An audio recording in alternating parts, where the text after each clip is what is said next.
First, I'd like to give all praises unto Yahweh, Bahasham Yahweh Shai, and double honors unto the apostles and elders of GreatMillStone, and honors to you brothers out there in the highways and the byways, teaching this word in all sincerity and in truth. And, I'm just here gathering information, man, watching what's, unfolding before our eyes, the prophecies of the end, namely World War III, and I was watching this video here, and I'm gonna play a clip out of this video, real quick, because I want to make a point in the spirit. I'd like to go back in time a few months to a date you might not have noticed, last September, which is when Vladimir Putin became the longest serving leader of Russia since Joseph Stalin. He surpassed Leonid Brezhnev's tenure. And he did this, of course, at a moment in time when tensions with the West were arguably higher than at any moment since the early 1980s. This, I think, when we look back on this period, this will be a significant moment. And I would like to twin it with another. Yeah, because Putin, the Lord is using Putin greatly. The scripture told you in Ezekiel the 38th chapter that the Lord would put the hooks back into the jaws of the bear, which was Gog and Magog, which represents what Russia today. And the leader of the bear at the time that the Lord used to bring the Russia back to that old antagonistic Soviet imperial force is Putin. Because when you had Medvedev in power, and that dude was weak.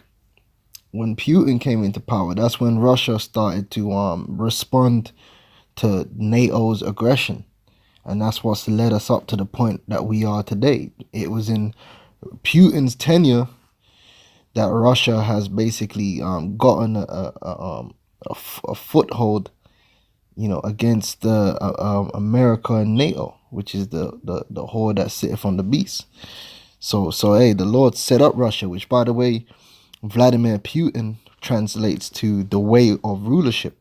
So Putin has a rulership mentality. He doesn't want to play second fiddle to the American empire. He doesn't want to be a vassal within the Anglo-American empire.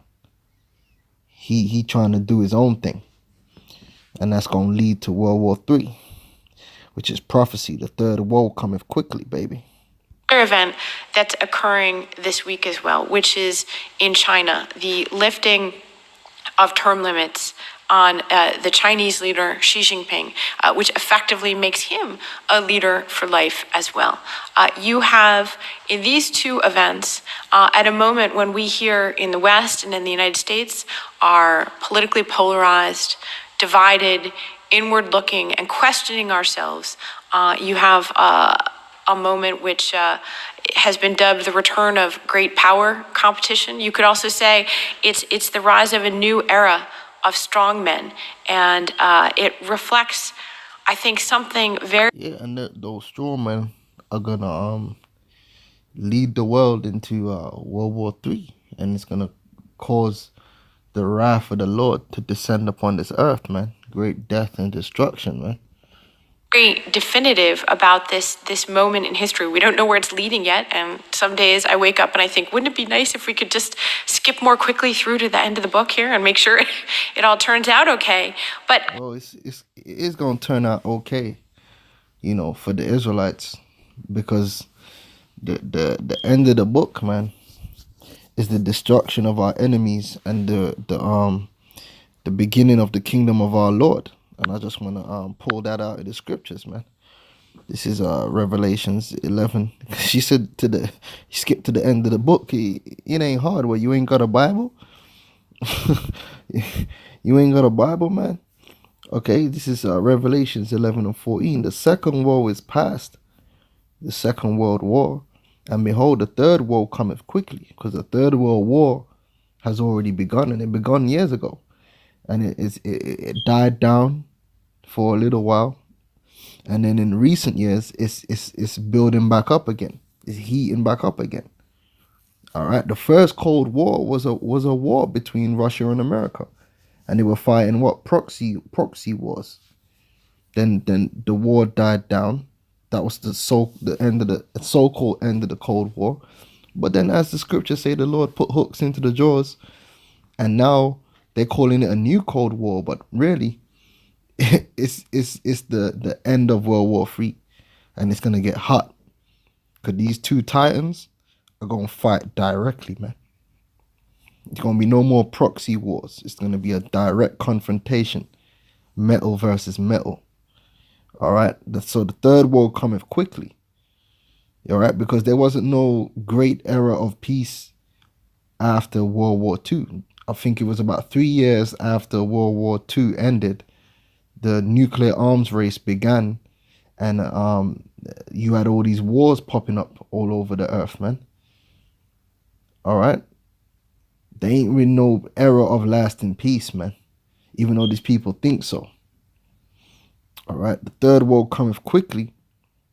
The angels sounded, and there were great voices in heaven saying, the kingdoms of this world are become the kingdoms of our Lord and of his anointed, and he shall reign forever and ever. So that's going to be the end of the deal.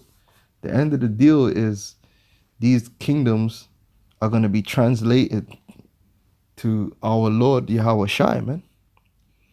And the Lord is going to conquer them. But before that happens, America's going to be destroyed, man. So if you're living in America, I suppose it's not going to be okay for you.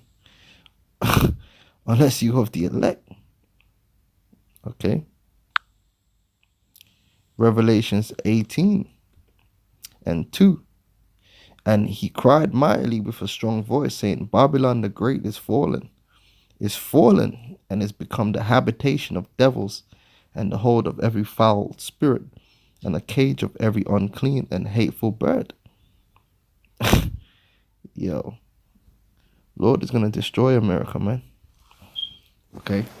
The nuclear missiles, man, they're going to be launched from Russia, China, even America's allies. In the end, they're going to turn on them. And these nations are going to launch nuclear weapons on America. And America is going to be destroyed. And then the Lord is going to return and put these other nations in check, man. Destroy their armies and establish his kingdom, man. And that's what's at the end of the book. Okay. So with that, I'm going to say shalom.